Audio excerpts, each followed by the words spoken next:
phong cứ bông ôn cho chúng mình nâng bút tông power ní chả cho mùi máu chả trắng bắt đọc một tiết dương ai chạy mở từ lứa screen np để screen nâng lột làm bình trắng bông ôn cho chúng mình nâng bút tông nè info chả cứ cho để chụp nè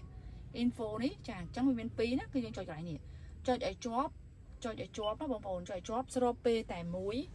cho mũi nắng công tạc bao phương nè dương ba công tạc bao phương mũi phí 7 ចាអញ្ចឹងមកអញ្ចឹងវានឹងលោតមកលើផ្ទាំងនេះហើយចាអញ្ចឹងសម្រាប់ឆែកយើងចុចជាមួយនឹងប៊ូតុងមីនុយនេះបងប្អូនចាចុចមីនុយហើយយើងចូលជាមួយនឹង display check ចា display check ហើយយើងចូលនេះខាងក្រោមគេមកអស់នេះបងប្អូនចា vehicle signal check ចាអញ្ចឹងយើងនឹងឃើញអគុយអញ្ចឹងសម្រាប់ឡាននេះវាស្ទើរអគុយនេះគួរតែដូរចេញហើយចាឡានហ្នឹងបងប្អូនបាន9ចេញ9.8អីចុះវាស្ទើរចាឆេះមើលដើម្បីថាដឹងថាឌីឡូម៉ូសានៅពេលដែលចូល hybrid ទៅអាគុយ hybrid យើងបុកបានភ្លើងប្រហែលចាអញ្ចឹងនៅពេលដែលយើងបច្ឆេះចូលលើអាគុយ hybrid ចាគឺបាន13.4ចុះមានន័យថាអាគុយ hybrid